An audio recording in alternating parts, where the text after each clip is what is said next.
பொருளியல்ல இன்னைக்கு நம்ம பார்க்க போற லெசன் பணம் மற்றும் கடன். இந்த லெசன் பார்க்க போறோம். இதுல வந்து இது வந்து நைன்த்ல தேர்ட் லெசன். ஓகேவா? பண்டமாற்று முறைன்னா என்ன? பண்டமாற்று முறைன்னா அந்த காலத்துல, பண்டைய காலத்துல என்ன பண்ணாங்க, ஒரு பண்டத்தை கொடுத்து இன்னொரு பண்டத்தை வந்து வாங்கினாங்க. அந்த மாதிரி பரிமாற்றம் நடந்தது அவங்களுக்குள்ள. வணிகமும் அந்த மாதிரிதான் பண்ணாங்க. தங்கள்கிட்ட இருக்க பொருளை கொடுத்து வேறொரு பொருள் தேவைப்படுது, பண்டமாற்று முறையை பண்ணிக்கிட்டாங்க அந்த மாதிரி. அதுக்கப்புறம் பண்டமாற்று முறைக்கு அப்புறமா நாகரிகம் வளர வளர உலோகங்களை வந்து பயன்படுத்த ஆரம்பிச்சாங்க. அதாவது பண்டமாற்று முறையில் இருக்க சிக்கல்கள் என்ன, ஒரு பண்டம் வந்து ஒருத்தவங்களுக்கு கொடுக்குறாங்க அப்படின்னா வாங்குற பண்டம் வந்து அவங்களுக்கு தேவையில்லாத பண்டமா கூட இருக்கலாம். ஸோ அந்த மாதிரி சிக்கல்கள் சேமிக்கவும் முடியாது.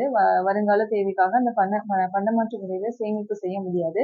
இந்த மாதிரி சிக்கல்கள்லாம் தீர்க்கறதுக்கு உலோகங்களை வந்து பயன்படுத்த ஆரம்பிச்சாங்க.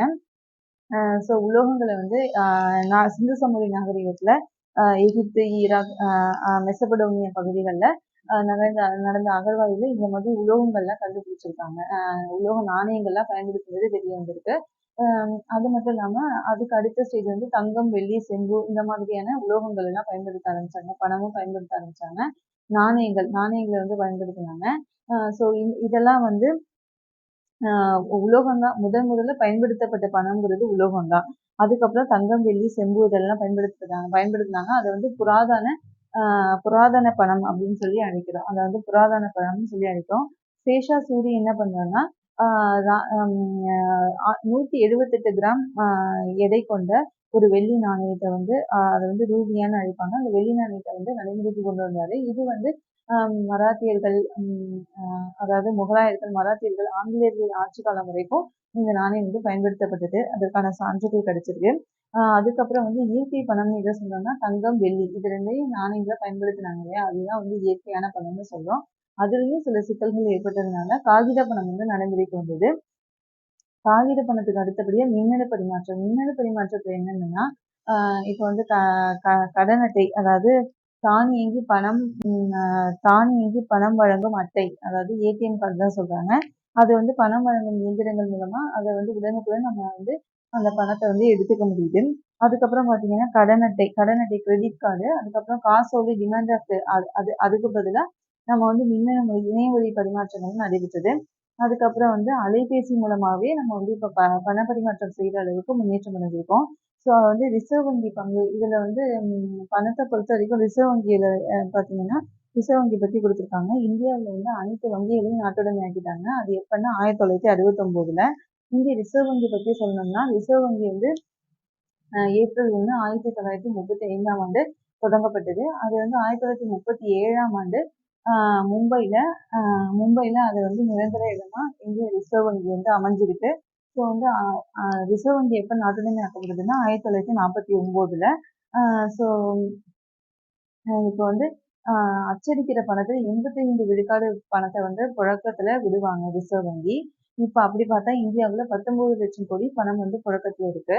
அப்புறம் வந்து டாக்டர் பி.ஆர். அம்பேத்கர் வந்து அம்பேத்கரோட book the problem of the rupee and its solution, அதாவது பணத்தின் சிக்கலும் அதன் தீர்வும் அப்படிங்கிற அந்த புக்கை பேஸ் பண்ணி தான் ரிசர்வ் வங்கியோட அடிப்படை சட்டம் 1934ல உருவாக்கப்பட்டது அப்படின்னு சொல்லி கொடுத்துருக்காங்க. அதுக்கப்புறம் வந்து உலக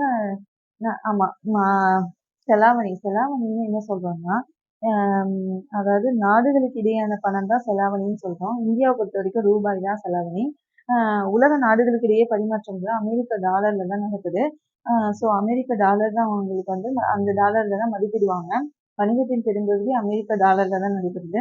இந்த செலாவணியை பற்றி அட்டவணை கொடுத்துருக்காங்களா, அது முக்கியமா பார்த்துக்கோங்க. இந்தியாவுக்கு வந்து ரூபாய், இங்கிலாந்துக்கு பவுண்டு, ஐரோப்பாவுக்கு யூரோ, கனடாக்கு டாலர், ஜப்பானுக்கு யென், சீனாக்கு யுவான், சவுதி அரேபியாவுக்கு ரியால், கனடாவுக்கும் ஆஸ்திரேலியாவுக்கும் டாலர் வரும்.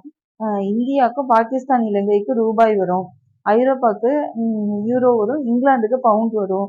ஜப்பானுக்கு யென் வரும். சீனாவுக்கு வந்து யுவானு, சவுதி அரேபியாவுக்கு ரியாலு, அதுக்கப்புறம் மலேசியாவுக்கு ரிங்கிட். இதெல்லாம் வந்து பார்த்துக்கோங்க, இதெல்லாம் கேட்பாங்க. ஸோ வந்து அதுக்கப்புறம் இதெல்லாம் நமக்கு தெரிஞ்சதுதான். பணத்தோட வந்து பரிமாற்ற ஊடகமா இது இருக்கு. கணக்கு அழகு, நம்ம வந்து கணக்குக்கு வந்து ஒரு அழகா இருக்கிறது பணம் தான். மதிப்பீட்டை சேமிக்கிறதுக்கு இது மதிப்பீடுக்கு இது முக்கியமா தேவைப்படுது. சேமிப்புக்கும் இது வந்து அவசியமா தேவைப்படுது பணம். அதுக்கப்புறம் கடனை பொறுத்தவரை முறைப்படி நிதி நிறுவனம், அதாவது நாட்டுடைமையாக்கப்பட்ட வங்கிகள், முறைப்படி நிதி நிறுவனங்களான நாட்டுடைமையாக்கப்பட்ட வங்கிகள், தனியார் வங்கிகள், கூட்டுறவு வங்கிகள்னு ஒண்ணு இருக்கு. இன்னொன்னு கடன் வழங்குறதுன்னா முறைசாரா நிறுவனங்கள், இன்னொன்னு வந்து சுய உதவிக்குழு. சரியா? இதை வந்து முறைப்படி நிதி நிறுவனங்கள் நம்ம வந்து வாங்கினோம்னா வட்டி வந்து கம்மியா இருக்கும். ஆனா நம்மளோட பணத்துக்கு வந்து பாதுகாப்பு கண்டிப்பா இருக்கும். ஆனா முறைசாரா நிதி நிறுவனங்கள்ல வட்டி வந்து அதிகமா இருக்கும், பாதுகாப்பு கம்மியா இருக்கும். சரியா? முறைசாரா நிதி நிறுவனங்களை பொறுத்த வரைக்கும் தமிழ்நாட்டில் 10,212 கிளை வங்கிகள் வந்து செயல்படுது அப்படின்னு சொல்லி கொடுத்தாங்க. அதன் மூலமா 15 லட்சம் கோடி ரூபாய் வந்து பண பரிமாற்றம் நடைபெறுது. இப்ப 1917ஆம் ஆண்டு முதல்ல ₹1, ₹2 நோட்டுகளை அச்சடிச்சாங்க. அதுக்கப்புறம் RBI 1935ல வந்ததுக்கு அப்புறமா ₹500 நோட்டை முதல்ல அச்சடிச்சாங்க. 1940ல மீண்டும் ₹1 நோட்டு அச்சடிக்கப்பட்டது. இப்போ வந்து அச்சகங்களை பொறுத்த வரைக்கும் மகாராஷ்டிரால நாசிக்ல தான் ஆங்கிலேய அரசால 1925ல அமைக்கப்பட்டது. அதுக்கப்புறம் கர்நாடகா, மத்திய பிரதேசத்துல தேவாசில், அப்புறம் கர்நாடகால மைசூர்ல, மேற்கு வங்காளத்துல சல்பானியிலும் அமைக்கப்பட்டது. இந்த ரிசர்வ் வங்கி வந்து 2 அச்சகம் இருக்கு. அவங்களுக்கு உரிமை. அவங்க வந்து ₹10,000 நோட்டு வரைக்கும் அச்சடிக்க அவங்களுக்கு உரிமை இருக்கு. ஆனா அவங்க வந்து ₹2,000 நோட்டு வரைக்கும் அச்சடிச்சிருக்காங்க. ஓகேவா? இதுதான் வந்து கொடுத்துருக்காங்க. சரி, book back question and answer பார்க்கலாம். பண்டைய காலத்தில் பண்டமாற்றுக்கு பதிலாக பொது மதிப்பீடாக பயன்படுத்தப்பட்ட உலோகம் எதுன்னு கேட்டிருக்காங்க. தங்கமா இரும்பான்னு கேட்டா இரும்பு கண்டிப்பா கிடையாது, தங்கம் தான். இந்திய ரிசர்வ் வங்கியின் தலைமையிடம் இருக்கிறது மும்பை. நம்ம பார்த்தோம் இல்லையா? சர்வதேச வணிகத்தில் பயன்படுத்தப்படும் நாணய முறை அமெரிக்க டாலர். ஜப்பான் நாட்டின் பணம் டேஷ் என்ற எண். அதுக்கப்புறம் டேஷ் வணிகத்தின் முதல் வடிவம் பண்டமாற்று முறை. பண விநியோகம் டேஷ் பிரிவுகளாக பிரிக்கப்படுவது 4 பிரிவுகளாக. இந்திய ரிசர்வ் வங்கியின் முதல் அச்சகம் தொடங்கப்பட்ட இடம் நாசிக்ல. அடுத்து பண பரிமாற்றம் முறைப்படுத்துகின்ற பொறுப்பு ரிசர்வ் வங்கிக்கு உரியது. டாக்டர் அம்பேத்கரோட பணம் பற்றிய ஆராய்ச்சியே இருந்து பணத்தின் சிக்கலும் அதன் தீர்வும். அமெரிக்க டாலர்ங்கிறது சர்வதேச அங்கீகாரம் பெற்ற பணம். நாணய சுழற்சிங்கிறது 85%. ஏடிஎம்ங்கிறது தானியங்கி இயந்திரம். உப்புங்கிறது பணத்தின் மாற்று.